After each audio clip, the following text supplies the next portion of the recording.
You don't notice it at first. That's the unsettling part. When you walk through the king's palace, everything looks perfect. The marble floors shine like water. The walls are lined with gold-trimmed portraits, kings, queens, victories frozen in paint. Servants move quietly, almost too quietly, like they're afraid to disturb something you can't see. And if you stayed there long enough, you'd feel it. Not fear exactly, just a pressure. Like the palace is holding its breath. The prince noticed it when he was 12. That's when the dream started. At first, they were just fragments, dark corridors, doors that wouldn't open, whispers behind walls. Nothing unusual for a child raised in a place that big, that old. But then one night, the dream changed. He wasn't wandering anymore. He was being led. A figure stood ahead of him in the corridor, tall, thin, wrapped in shadow like it belonged there more than the light did. It didn't turn around. It didn't speak. It just walked, and the prince followed. Because somehow, he already knew the way. The corridor twisted deeper into the palace, past rooms he had never seen before, past doors that shouldn't exist. And then they stopped in front of a wall. No door, no window, just stone. The figure raised a hand and pressed it against the surface. The wall breathed, not metaphorically. It moved, slow, subtle, like skin. The prince woke up screaming. The next morning, he told no one, not his tutors, not the guards, not even his mother, because something inside him already understood. This wasn't a dream you shared, but the palace didn't let it go. That was the problem. It never does. Years passed. The prince grew older, sharper. He learned politics, warfare, diplomacy. He smiled when expected, spoke when required. He became exactly what the kingdom needed him to be. But the dreams didn't stop.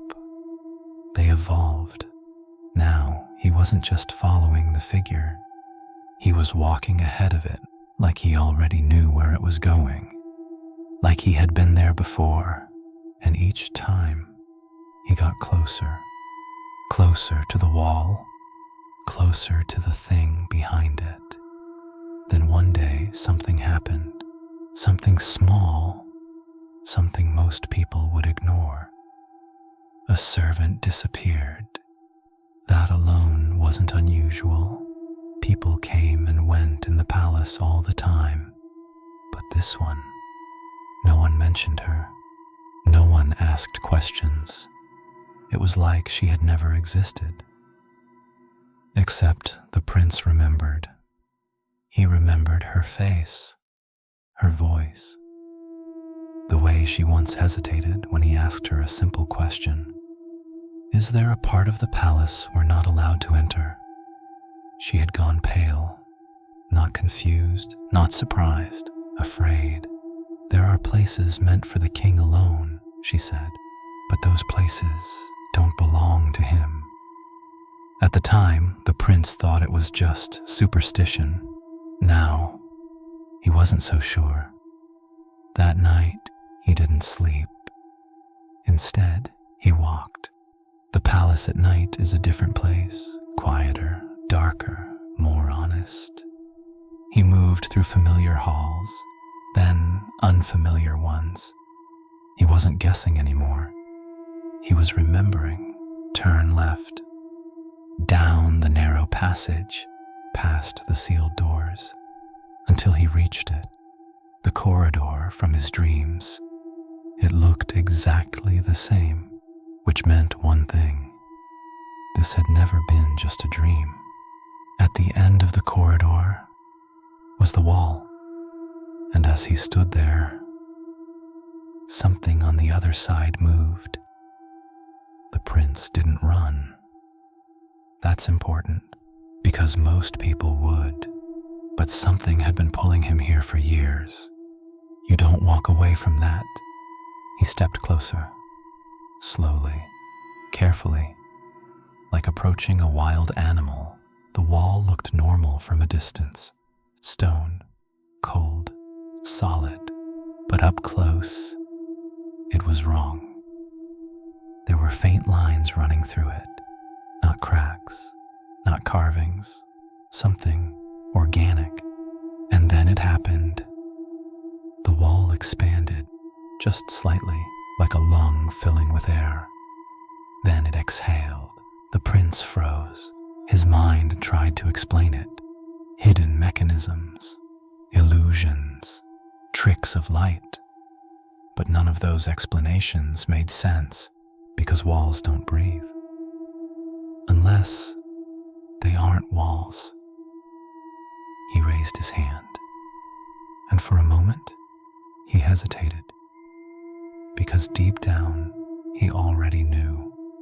Once he touched it, there was no going back. Still, he pressed his palm against the surface. It was warm, not just warm, alive. And then, the whisper came, not from the corridor, not from behind him, from inside his head. You found it. The prince stumbled back, heart racing. Who's there? He demanded. Silence, then again, closer this time. You were always meant to. The wall pulsed beneath his hand. Faster now, like it recognized him, or worse, like it had been waiting. The prince didn't tell anyone, not at first, but he started watching, listening, paying attention to the things people avoided. That's when he noticed the pattern. Every few months, someone disappeared, not loudly, not violently, just gone. And every time it happened, the king would retreat. No meetings, no appearances, no visitors, for exactly 3 days. Then he would return, looking older, weaker, but relieved, like someone who had just survived something. The prince couldn't ignore it anymore, so he did something dangerous. He confronted the king. Not directly, not accusingly, just a question. Father, what's behind the eastern wing? The king froze, and in that moment, just for a second, the prince saw it. Fear, real fear. Why would you ask that? The king said too quickly. I had a dream, the prince replied. That was enough. The king stood slowly, walked to the window, didn't turn around. There are things in this palace, he said quietly, that exist long before us. The prince said nothing. Things we don't control, the king continued. Things we serve. That word hung in the air. Serve. The prince felt the ground shift beneath him, not physically, but something inside him, something foundational. What does it want? He asked. The king finally turned, and his eyes, they weren't the eyes of a ruler. They were the eyes of a man who had been bargaining with something he could never defeat. It wants what it's always wanted. A pause. Us. The king didn't explain everything.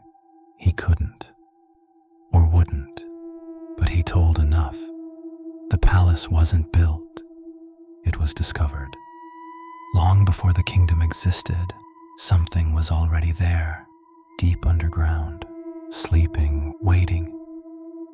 And when the first king found it, he didn't destroy it. He made a deal, protection, power, a kingdom that would never fall. in exchange, a sacrifice, not every day, not every year, just when it demanded. And the wall, that wasn't a barrier, it was a door. That night, the prince made a choice. He went back. The corridor was waiting, the wall was waiting. This time, he didn't hesitate. He placed his hand on it. And instead of pushing back, the wall opened. Not like a door, not like anything human. It parted, like flesh, and beyond it, there was no room, no floor, no ceiling, just darkness. And something inside it moved. "You came willingly," the voice whispered. The prince stepped forward and disappeared. The king never spoke of him again. The palace remained, the kingdom thrived. But sometimes, at night, servants claim they hear footsteps in the eastern wing. Not one set, two. And sometimes, if you stand very still, you can hear breathing, not behind the walls,